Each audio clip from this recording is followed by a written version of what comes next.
My most humble pranams at the lotus feet of our beloved Bhagavan, Sri Sathya Sai Baba. Respected elders, brothers and sisters, Jai Sai Ram. With the divine blessings of our beloved Bhagavan, we are pleased to have Brother Ravi Mariwalla as our guest speaker for today. Brother Ravi hails from Mumbai, where he was a part of the Bal Vikas and Pre-Seva Dal programs there, and spoke in the Divine Presence in 1979 in Mumbai and again in Puttaparthi in the same year. From then on, he had a strong desire to study in Swami's college. Bhagwan gave him the opportunity in 1982, and he studied there for 9 years, finishing with an MBA in 1991. Through these 9 years, he had many opportunities to interact with Bhagavan and also accompanied Swami to Kodaikanal and Chennai. He was also the blessed recipient of 3 gold medals for distinction in MSc, MBA, and the All-Rounders Gold Medal from Bhagavan's own hands. After the MBA, he was handpicked by Bhagavan to be one of the first employees of the Sri Sathya Sai Super Speciality Hospital at Prashanthi Nilayam. Ravi served at the hospital for 14 years in the cardiac surgery department, playing multiple roles including serving as a full-time clinical perfusionist. Ravi considers it a blessing to share with the community the memories, learnings, and insights he has gained. He lives in Cary, North Carolina, with his wife and 2 boys and works as an IT professional with Cognizant. Jai Sai Ram. Om Sri Sai Ram. Pranams at Bhagwan's lotus feet. Thank you to the Sai Center in London for having me speak on this occasion. Truly appreciate it. By way of introduction, I just want to say that I've had a glorious opportunity to stay in Prashanthi Nilayam for about 20 plus years. And it has been a journey that is not just memorable, it is truly unique, as it is for each one of you brothers and sisters. So without much ado, I want to tell you about the theme that I would like to cover today. So welcome to the MBA class. And if you think you're not in the right room, stay on, because by MBA, I mean not Master of Business Administration, but rather Mind on Baba always. This is an acronym that Swami played with, and Swami had this unique way of making simple some of the toughest concepts that were Vedantic and Vedic. And he would joke and tell us that devotion was a deep ocean, and that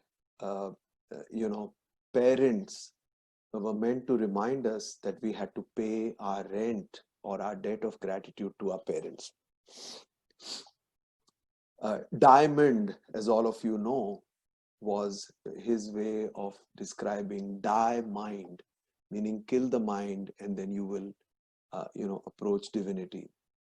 So when this acronym was created, Mind on Baba always, I thought it is really worthwhile for us to imbibe the teaching that is embedded in that concept. And I want to tell you a quick story about what Swami actually meant when he spoke about, when he tried to teach us, not conceptually, but practically, what Mind on Baba always meant. So there is this beautiful story that a group of the primary school girls who were writing their 12th grade exam got this opportunity to be in the interview room. Swami blessed him with that interview, which is like end of grade. Just like you have an end of grade exam, you have an end of grade interview with Bhagwan. And at that time, excuse me, uh, Swami was so gracious as he is in the interview room. He was giving of himself, he was inspiring them, and these girls completely forgot that they had an exam to write when Swami brought them back to earth, and he started distributing towards the end of the interview a pen with which they could write their exams. And because Swami was distributing it, they knew that the pen was so blessed with his grace and that they would do well. But now that this thought had come into their minds, they ventured to seek a little more from Bhagwan. And that's always the case with the Sai students. You get a little, you want more because you think now Swami is in the mood to give, and why not ask for a little bit more? So at that time, they started asking Swami, Swami, please write the exam through us. Well, Swami had given them the pen, and now they were here asking Swami, Swami, now you write the exam through us. And Swami said, what exam do you have? And some of the girls responded, Swami, we have a math exam coming up. And then he said, but I can't write your exam. I don't know your subject. And in a chorus, the girls all said, no, Swami, you know everything, you're omniscient. And he said, no, I truly don't know your subject. He never said, I don't know mathematics, I don't know math. He said, I don't know your subject. And after a lot of going back and forth between the girls and Swami, they kind of didn't know how to convince Swami, how to persuade him. So they gave up. And then Swami said, did any of you remember me when you were preparing for your exam? Did any of you think about me as you were studying your syllabus and your course material? And all of them were silent all of a sudden. And Swami made a very beautiful, simple statement. And he said, if only you had remembered me when you were studying, I would have come to know your subject, and then I could write your exam. Brothers and sisters, this represents Swami's own way of thinking. Ekatma bhav, as it is said in Sanskrit. If though we are two bodies, Swami in a separate human body and us in a separate body, if we bring these two together, the level at which we bring these together is what Swami also described as constant integrated awareness. So if we have the mind on Baba always, and let's explore this. So a few years back, before his passing, uh, Dr. John Hislop was conducting a retreat. Many of you might have heard this. And some devotees asked him, so, sir, you're so close to Swami, you've had thousands of interactions with him, and you've written many of these down in the conversations with Bhagwan Sri Sathya Sai Baba. What does Swami say about remembering him in the course of work? And I listened to this question with great uh, attention, because it was a nagging doubt in my mind as to how you can focus on Swami when you're doing some work that doesn't permit you to move your attention away from it. Like if you're doing some research, if you're creating a PowerPoint presentation, or you're making a presentation to a set of clients, how can you at that point of time split your attention or move it away from the work at hand and think about Swami? And Dr. John Islop answered this beautifully. And he said, I've asked Swami this on numerous occasions. And Swami said, you can do only one thing at a time. If you're working, you should work. And if during your work, you start to think about spiritual topics, you start to think about Swami, you might make mistakes in your work.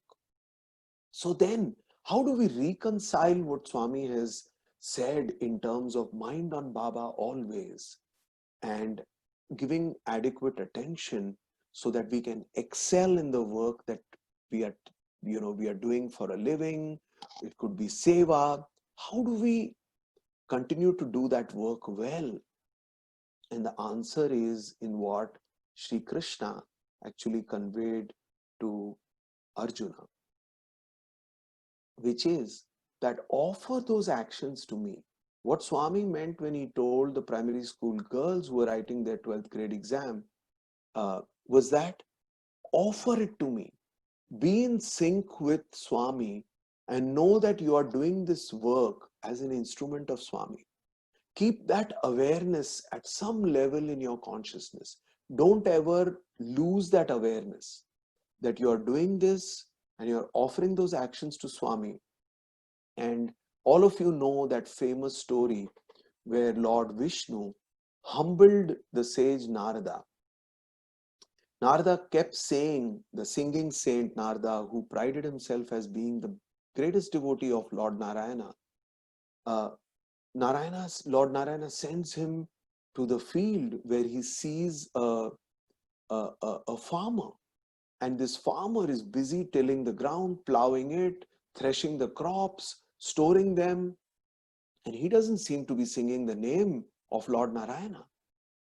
But every now and then, when he comes for a drink of water, he takes a break for lunch.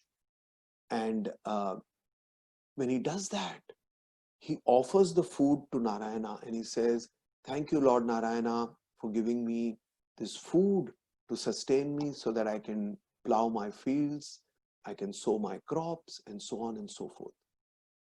And Lord Narayana, when Narada comes back, says that he is my true devotee. And when Narada is so perplexed, Lord Narayana gives him a pot loaded with oil, full to the brim with oil, and asks him to go around the world with that oil on his head. Narada is so lost in trying to follow the injunction that he should not spill any of the oil from the pot. He completely forgets to remember the name of Lord Hari. He completely forgets his devotion to Lord Narayana.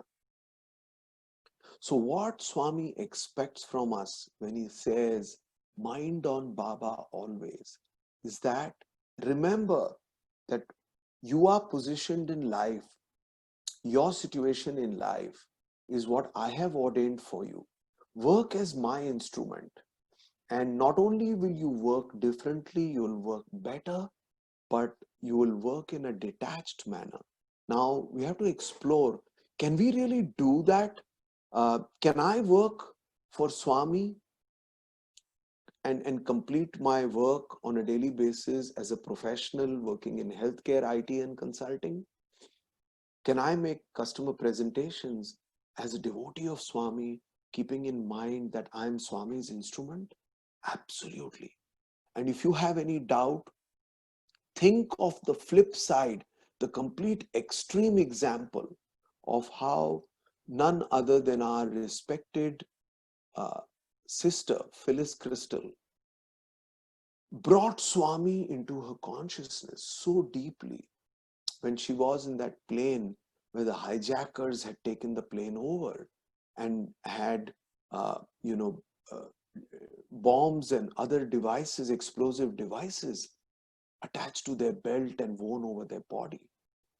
So if you think that it's hard to work as a professional, make customer presentations, talk to your boss, conduct interviews, create documentation about the work that you're doing, then think about how Sister Phyllis Crystal was able to bring at the far extreme of the continuum of work that we do, Swami into her mind and consciousness when she was sitting there in the plane with those hijackers threatening them with an unknown, uncertain future, and it was such a terrifying moment.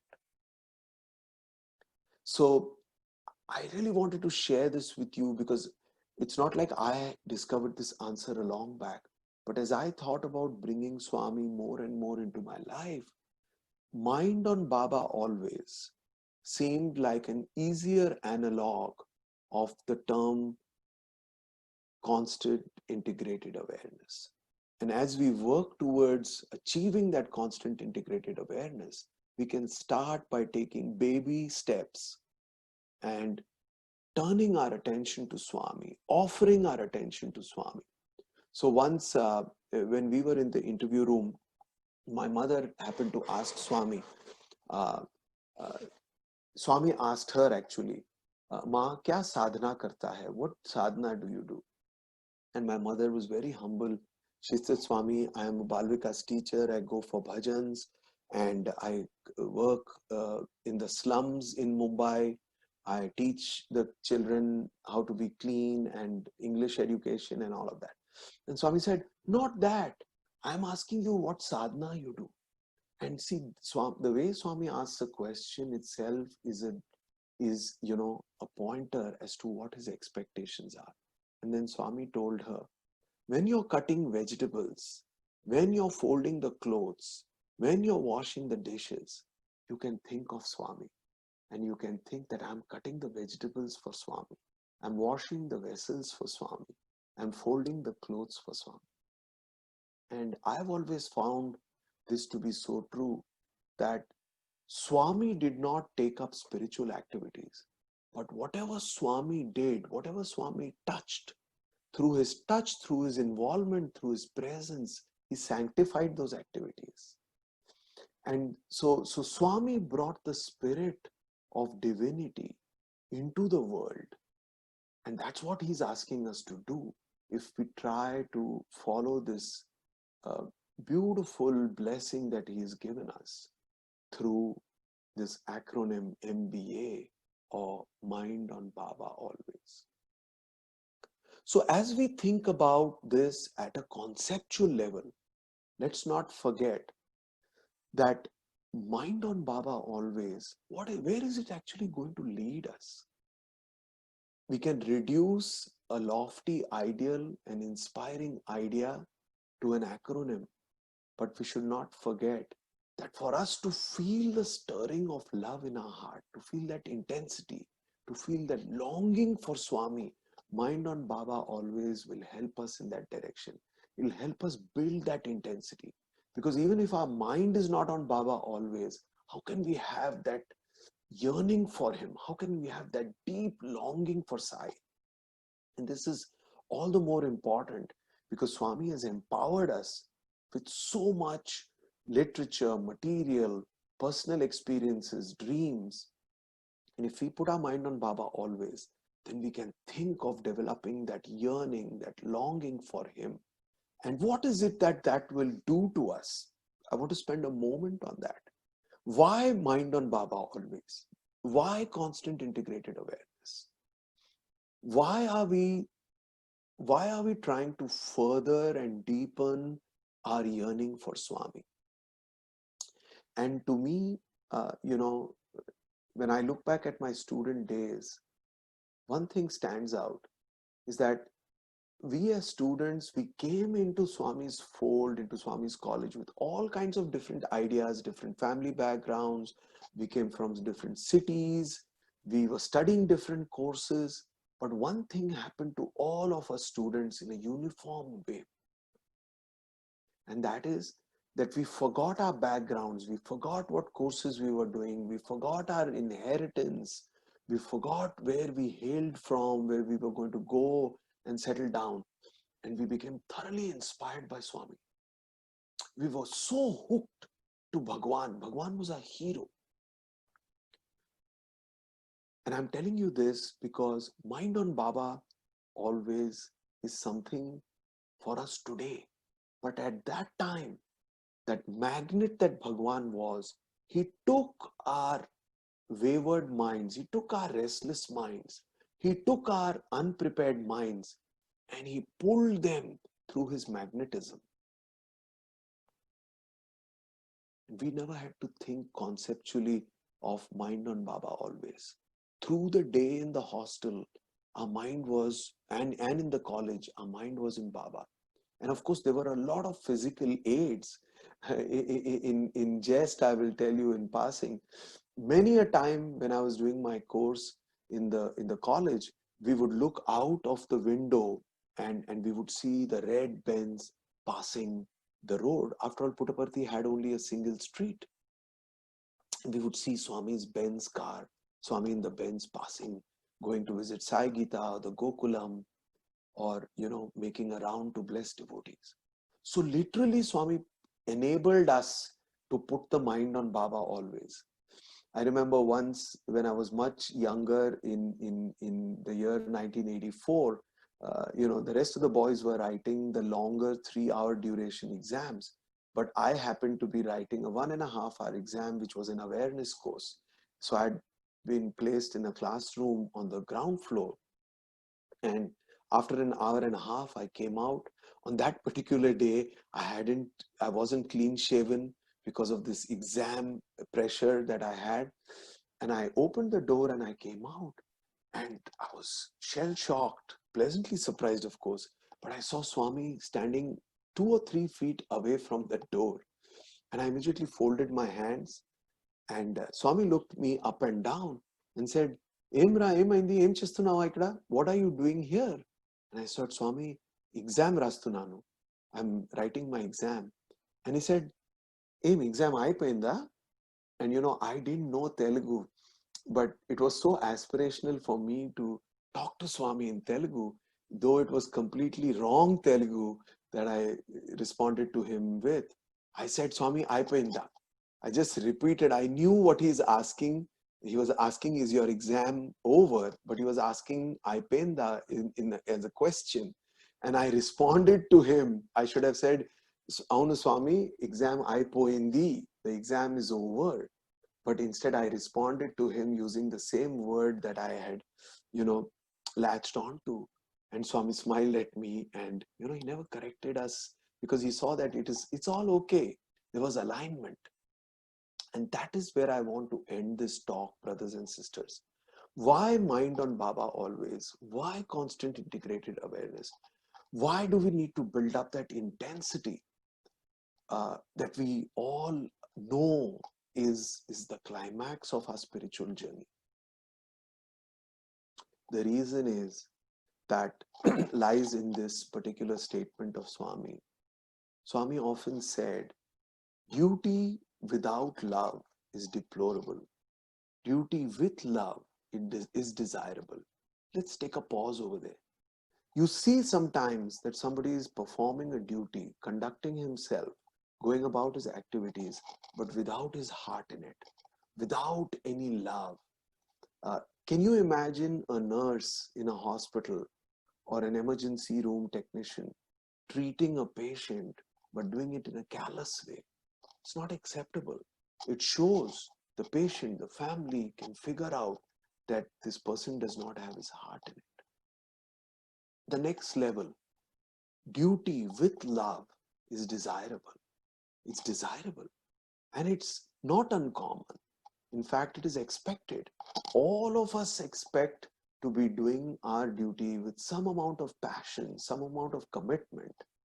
And love is the sure way of translating that commitment or that passion for that work or that genuine involvement in the work. It shows as your love for that work. It shows as the love of the nurse for the patient. It shows every mother loves her child. It is unacceptable that a mother doesn't love her child. But human beings, we play and we oscillate between these two levels, duty with love and duty without love. And I've always been so fascinated by the third part of this teaching of Swami, which is I just can't imagine how Bhagwan, and to me that's one indication, one reminder of his divinity. How did he create this saying, this statement? It's so unique. It is so fascinating as to the thought and the depth that he has embedded in this simple English saying. And he says, love without duty is divine. So that is what to me is the purpose of feeling that love within us. Why mind on Baba always? Because for us, Swami is that symbol of love.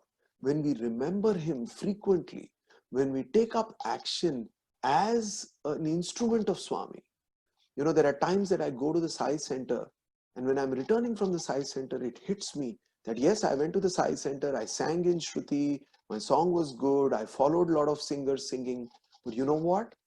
I didn't feel that powerful, moving love for Swami during this Sai Center bhajan. And that's when everything breaks down for me.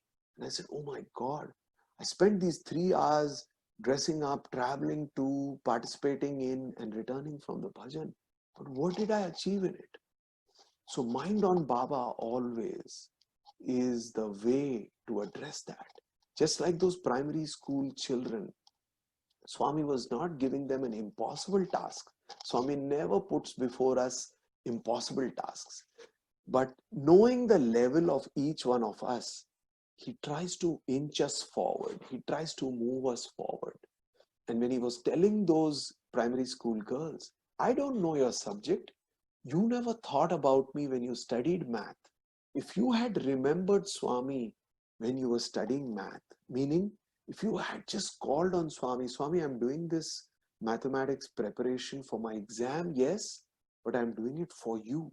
I am your student. I study in your primary school. I'm connected with you. I'm doing it for you. Then love without duty is divine would have happened. And a great example of that is the relationship between Vibhishana and Hanuman. When Hanuman is returning from Lanka, he has completed his mission. He located Mother Sita, who had been kidnapped by wicked Ravana. He gives her the ring that Rama has asked him to give Mother Sita. And then, as he's starting to leave Lanka, he hears Ram, Ram, Ram, Ram. He hears this chant and he's mesmerized by it. Hanuman was mesmerized by the chant of the name of Lord Rama. Then he snaps out of it and he wakes himself up literally and says, oh, but this is Lanka. Who is there in this God-forsaken place where my mother Sita herself is being tortured and has been kidnapped? Who here would be taking the name of Lord Rama? And when he looks, he sees this prince Vibhishana. And Vibhishana notices Hanuman and asks him, oh, you are Hanuman, the great Hanuman? And he says, Hanuman, please tell me how I can gain that type of proximity like you have to Sri Ram. And then Hanuman gives him this teaching that yes, you are taking the name of Ram, but you are not acting in the name of Ram. Mother Sita is your neighbor, but she's suffering, and you should align with Ram more. So that alignment that comes by taking the name is 50% of the work.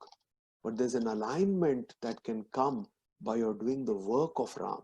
And in Hindi, it's very beautiful. It's put very beautifully. Ram ka naam, which is the name of Ram, and Ram ka kaam, and kaam means work.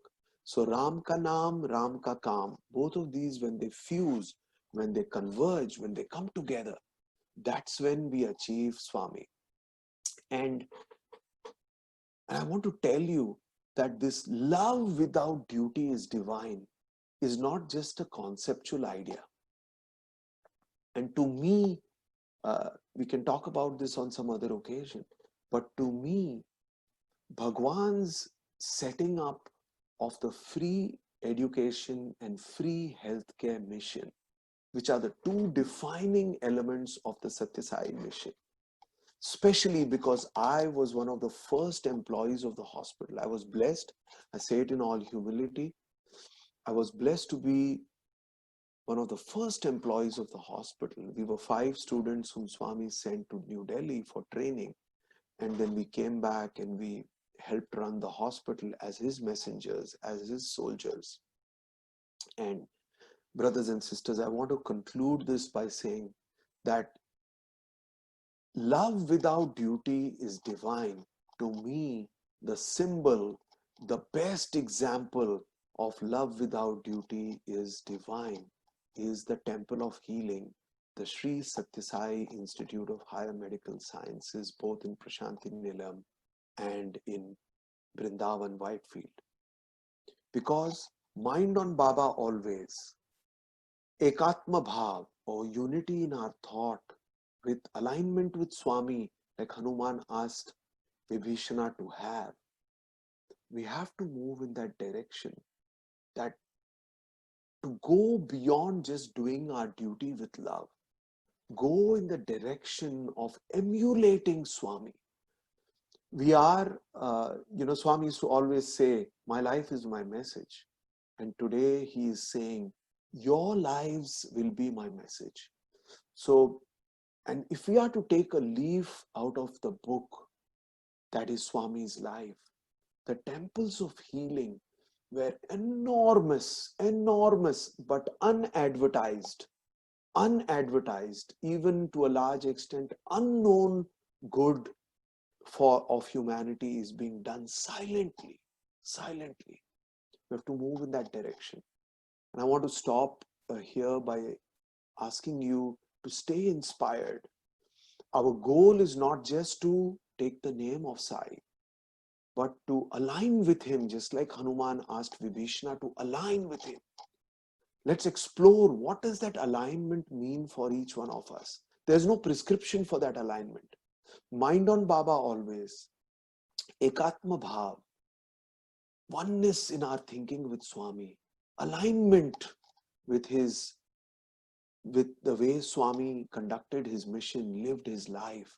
And to me, that culminated in a wonderful, exemplary institution, which we can all participate in.